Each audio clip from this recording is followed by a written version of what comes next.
Imoda basata ikeba aboseti akadama apesete ikele amoda amanda sete kabasika ikobo shata ya manera nitakutukuza Mungu hai, nitakuhimidi Mungu hai, nitakupa sifa Mungu hai, katika jina lako Yesu Kristo. Baba, nimeomba na kuamini katika jina la Yesu Kristo. Asante Baba mami, katika jina la Yesu, na kila mwenye pumzi aseme amen. Hebu sema Bwana Yesu, kwa mkono wako nitashinda.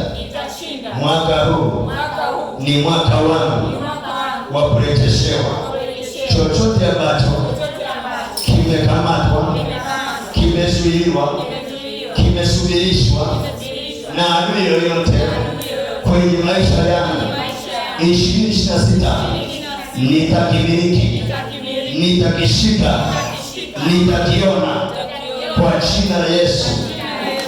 Bwana Yesu, 2026 ni mwaka wangu wa utele wa kiungu, ni mwaka wangu wa kuwa na afya njema, ni mwaka wangu wa kumiliki uchumi, ni mwaka wangu wa kicheko, ni mwaka wangu wa furaha, ni mwaka wangu wa uwezesho, ni mwaka wangu wa kumpenda Mungu, ni mwaka wangu wa kutembea na Mungu. Roho Mtakatifu, nitie nguvu, nitie nguvu, nitie nguvu. Mwaka huu nitatembea na wewe katika jina la Yesu. Sema amen. Umebarikiwa katika jina la Yesu. Tunaendelea na mfungo siku ya 5. Naomba nizungumze mambo machache sana yatakayokusaidia, mambo kama 6 au 5 kwa haraka sana. Iko hivi, jana tulikuwa tunaombea afya, na leo tumeendelea pia kutamka kwenye eneo la afya. Sasa wewe kufundisha mambo machache. Ni vizuri kutambua kuwa afya ndio kila kitu kwenye maisha ya mwanadamu. Amen. Yaani moja kitu ambacho tunataka utambue kwamba afya ndio kila kitu kwenye maisha yako. Na hivyo basi, mpango wa Mungu kwa kila aliyeokoka ni kuwa na afya njema. Mpango wa Mungu kwa kila aliyeokoka ni kuwa na afya njema. Amina. Kwa hiyo magonjwa sio sehemu ya mtoto wa Mungu. Amina. Andika hivi, magonjwa sio sehemu ya maisha yangu. Yaani vizuri kutambua kwamba magonjwa sio sehemu ya maisha yako. Sehemu ya maisha yako ni afya. Sehemu ya maisha yako ni afya. Hebu sema kwa jina la Yesu. Magonjwa sio sehemu ya maisha yangu. Kwa jina la Yesu.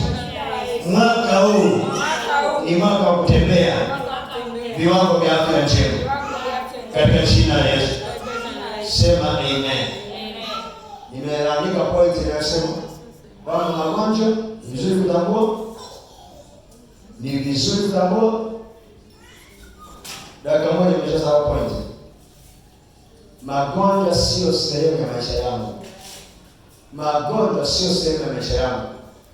Maana sehemu ya afya yako ya maisha yako ni uzima. Katika kitabu cha Yohana, waraka wa 3 wa Yohana 1:2 anasema, mpenzi, naomba ufanikiwe katika mambo yako yote na kuwa na afya yako. Maana yake Mungu ni mpango wa Mungu tuwe na afya. Haleluya.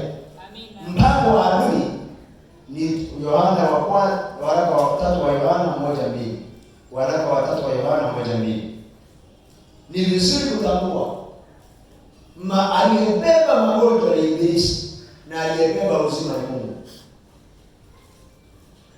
Yesu alisema, mimi nalikuja ili muwe na uzima kisha muwe nao tele. Aliyebeba magonjwa ni Ibilisi, aliyebeba uzima ni Yesu Kristo. Haleluya. Kwa hiyo moja ya kazi ya msalaba ni kuleta uzima kwenye maisha yetu. Moja ya kazi ya msalaba ni kuleta nini? Uzima kwenye maisha yetu. Pointi namba 2. Uhai ulio nao umegharamiwa na kazi ya msalaba. Kwa nini uhai ulio nao umegharamiwa umegharamiwa na kazi ya msalaba. Ukishatambua uhai ulio nao umegharamiwa na kazi ya msalaba, utaishi kwa kutembea kifua mbele. Ndio maana anasema kuishi ni Kristo na kufa ni faida. Maana yake ukiishi ni kwa sababu ya Yesu Kristo. Asifiwe Yesu Kristo. Amina. Uhai ulio nao umegharamiwa na kazi ya msalaba. Maana yake Yesu aliyaondoa magonjwa. Yesu aliyafukuza magonjwa. Moja ya kazi tunayotembea nayo mwaka 2026 ni Baba, kwa jina la Yesu Kristo, achilia afya njema juu ya maisha yetu kwa jina la Yesu. Sema amina kama unasikia. Amen. Utasoma kwa wakati wako Wagalatia 2:20. Wagalatia 2:20. Another point. Miili yetu ni hekalu la Roho Mtakatifu.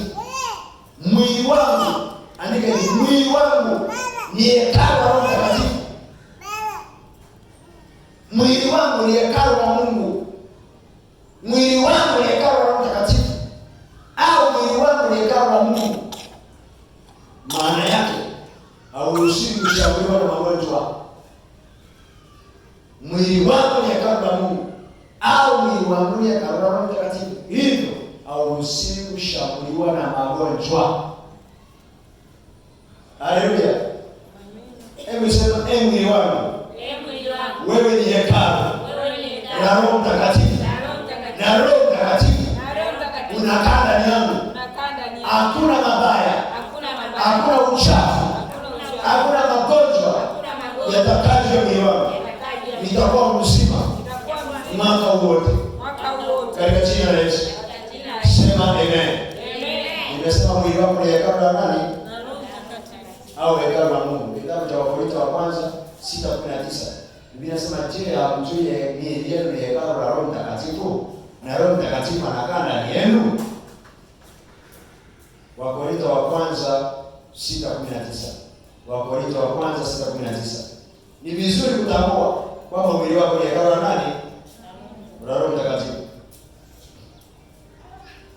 Mtumishi wa Mungu mmoja alikuwa ananipa ushuhuda juu ya afya ya kiungo. Akasema siku moja akashangaa kichomi akaanza kuinama hivi. Kichomi kimetoka wapi? Roho Mtakatifu akamwambia, haujui kama mwili wako ni hekalu la Roho Mtakatifu? Akaanza kumwambia ugonjwa, ewe ugonjwa umetokea wapi? Kwa nini umekuja kwenye hekalu la Roho Mtakatifu? Anasema nikaanza kusikia ugonjwa na niambia, samani, tulikuwa tunaenda kwa jirani, tumekosea njia. Akasema toka mwende huko ndio unaenda.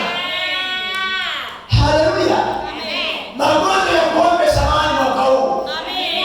Magonjwa ya kukimbia mwaka huu. Amen. Uchafu kukimbia mwaka huu. Amen. Hekalu la Mungu halitaki kuchafuka. Hekalu la Mungu linataka kuwa clean. Amen. Hebu sema kwa jina la Yesu. Kwa jina la Yesu. Eni uchafu wa magonjwa. Hamtaugusa mwili wangu. Kwa sababu mwili wangu ni hekalu la Roho Mtakatifu. Nina mpaka ukaambiwa kwamba mwili wako ni hekalu la Roho Mtakatifu, ndio maana nakufundisha ukaamue. Amina. Pointi nyingine, miili yetu ni viungo vya Kristo. Kama vile ambavyo Kristo hawezi kuumwa na sisi hatutaki kuumwa. Naomba nikusomee taratibu. Miili yetu au mwili wangu ni viungo vya Kristo. Kama vile ambavyo Yesu hawezi kuumwa na sisi hatutaki kuumwa. Naomba nirudie. Miili yetu ni hekalu la Kristo. Ni viungo vya Kristo. Kama vile Yesu ambavyo hawezi kuumwa na sisi hatutaki kuumwa. Sawa sawa na Wakorintho wa kwanza 6:15. Nirudie pointi hii. Miili yetu ni viungo vya Kristo. Kama vile ambavyo Yesu hawezi kuumwa na sisi hatutaki kuumwa, na mimi sitaki kuumwa. Yesu alileta uzima ili na sisi tuwe wazima. Wakorintho wa kwanza 6:15.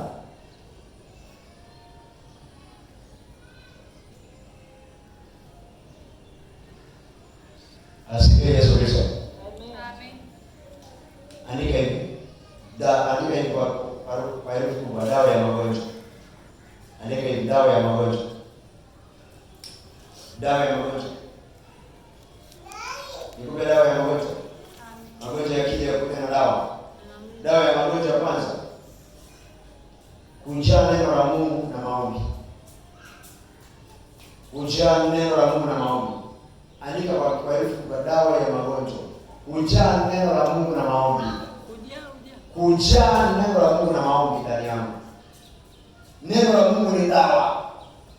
Neno la Mungu ni uponyaji. Maombi ni dawa. Maombi ni uponyaji. Dawa ya magonjwa. Kujaa neno la Mungu na maombi. Kujaa neno la Mungu na maombi. Vinasema neno la Kristo likae kwa wingi ndani yako. Ukishajaa maombi, ukishajaa neno. Dawa ya pili, nguvu za Roho Mtakatifu. Andika hivi, moto wa Roho Mtakatifu ndani yako. Moto wa Roho Mtakatifu ndani yako. Roho Mtakatifu ni nguvu. Moto wa Roho Mtakatifu ndani yako. Hivi unajua magonjwa yanarushwa na mapepo. Yakija yakikuta nguvu, mapepo yanakimbia, majini yanakimbia, nguvu za giza zinakimbia. Umeandika ile kwanza na mawili. Moto wa Roho Mtakatifu. Dawa nyingine ya maombi. Katika kitabu cha Mathayo na Mitume 1 anasema nani mtapokea Mungu alishakuajilia juu ya Roho Mtakatifu. Maana yake Roho Mtakatifu anakuja kama moto. Roho Mtakatifu anakuja kama nguvu. Atawatia nguvu, atawaimarisha. Moja ya kazi ya Roho Mtakatifu, ukishajaa moto, mapepo yakija yanagonga mama. Asifiwe Yesu. Amen. Pointi nyingine, dawa nyingine ya magonjwa, kujifunza kuwa na nidhamu kwenye eneo la ulaji. Kuwa na nidhamu kwenye eneo la ulaji vyakula. Kuwa na nidhamu kwenye eneo la ulaji. Usibugie ovyo. Kuwa na nidhamu kwenye eneo la chakula, kuwa na nidhamu kwenye eneo la chakula. Usile vyakula vichafu. Dawa nyingine maombi. Baba. Kuwa na nidhamu kwenye eneo la nini? La vyakula. Kuwa na nidhamu kwenye eneo la vyakula. Dawa nyingine maombi. Mifungo. Wakati mwingine acha chai kula mchana, acha chakula mchana kula jioni. Ni kuimarisha afya yako na kupunguza mafuta mwilini. Mifungo. Usifikiri sisi hatupendi kula kuku au mchana miezi miwili, hatuwataki, tumefunga. Sio kama tumefunga maombi. Unaacha chakula fulani kwa ajili ya kuimarisha afya yako. Funga basi, ndio tuzungumze neno mfungo, usiwaze maombi. Yaani hamna mipaka ya neno mfungo. Nimesemaje? Kufunga ni kuacha kitu fulani. Kufunga ni kuacha kitu fulani kwa ajili ya manufaa fulani. Funga baadhi ya milango. Yesu Kristo asifiwe. Amina. Kuku ana wiki tatu. Jana nimekula kuku, kesho kutwa kuku, mwezi ujao kila siku. Sasa hiyo unakuwa na mboga ya majani. Mtu akikuuliza vipi mara uli kuku, mwambia ninazipenda sawa, lakini sasa hivi nimefunga. Tukizungumza kufunga sio kama wewe kuna kitu unakiacha kwa ajili ya ustawi wa afya yako. Yesu Kristo asifiwe. Amina. Kwa mfano, tulishafunga kuachana na mapombe, kuacha hivi ya giza. Dawa nyingine na Mungu, kujitenga mbali na giza. Kujitenga mbali na uovu, kujitenga mbali na uovu. Jitenge mbali na uovu, hiyo ni dawa ya maombi. Dawa hii ya magonjwa. Jitenge mbali na nini? Jitenge mbali na nini? Na uovu au maovu. Maovu yawe mbali na wewe. Wanaosengenya huko, wanaosema vibaya huko, wewe wanaenda kulia huko, kushoto huko, vigodoro huko, kila vikundi vibaya huko. Vingine jitenge navyo ili uwe salama. Kuwa mbali na uovu.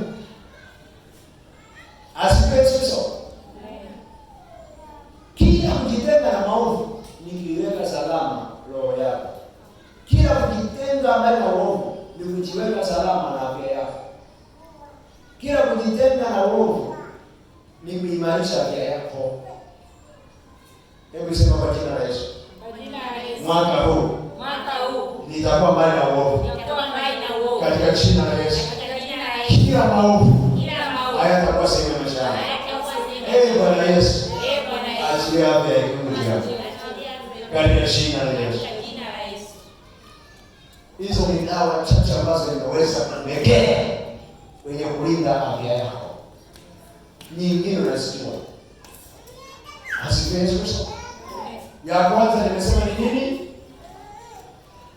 Dawa ya ugonjwa kujaa neno la Mungu na maombi. Ya pili,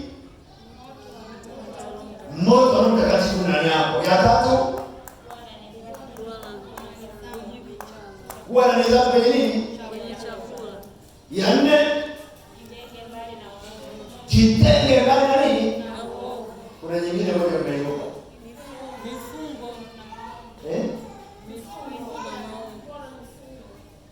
Mifungo. Kuwa na nidhamu na maombi ya mifungo.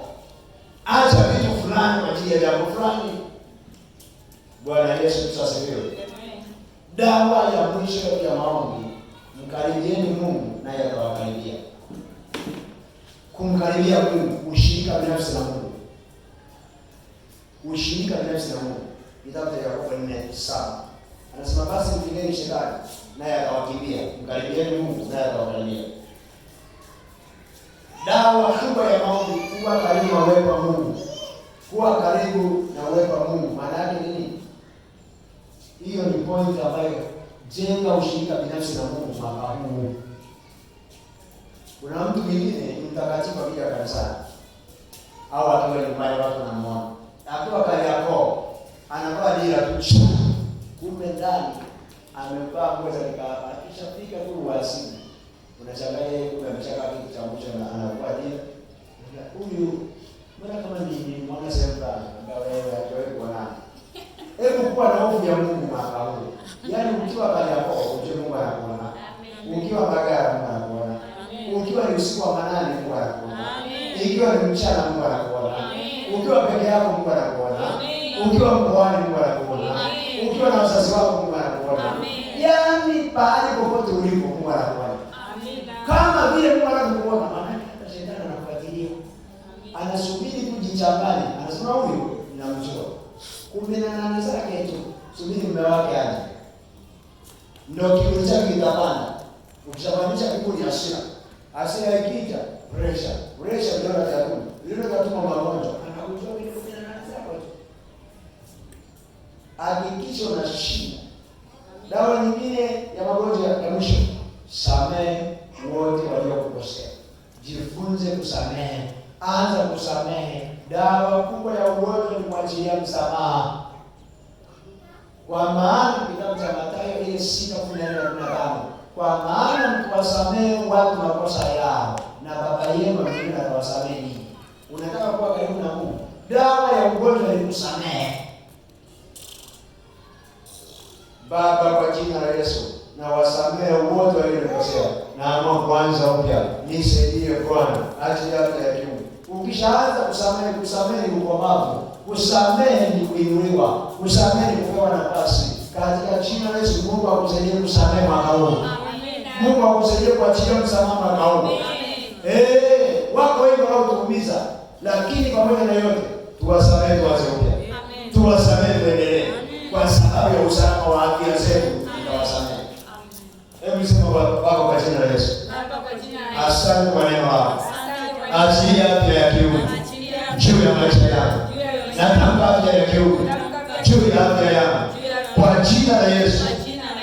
Bwana, nitafanyia kazi kanuni zako na itakuwa ni dawa ya ulinzi wa maisha yangu katika jina la Yesu. Afya yangu naificha ndani ya damu ya Yesu.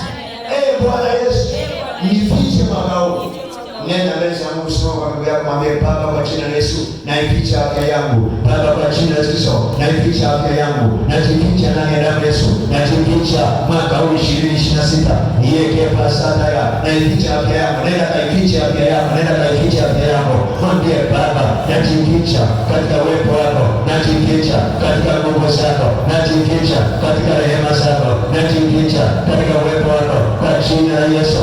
Shaka babada sate barana rebo sabataya nikapasheria rama mama sikata nikoposhikataya. Tunajificha ndani ya damu ya Yesu, afya zetu tunazificha ndani ya damu ya Yesu, kanisa lako tunalificha ndani ya damu ya Yesu.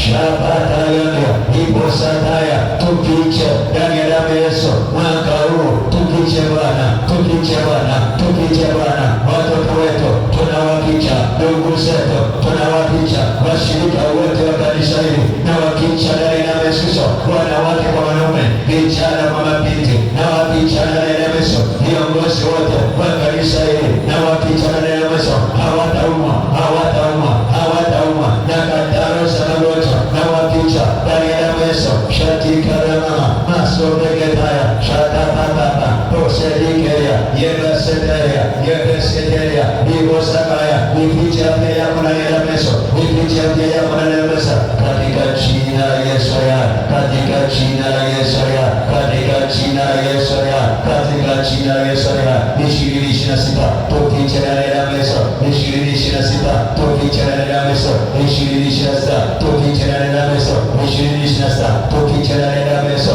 2026 tufiche ndani ya damu ya Yesu, 2026 tufiche ndani ya damu ya Yesu, 2026 tufiche ndani ya damu ya Yesu, 2026 tufiche ndani ya damu ya Yesu, 2026 tufiche ndani ya damu ya Yesu. Shabada ramata yebesegedeya robo bosigedaba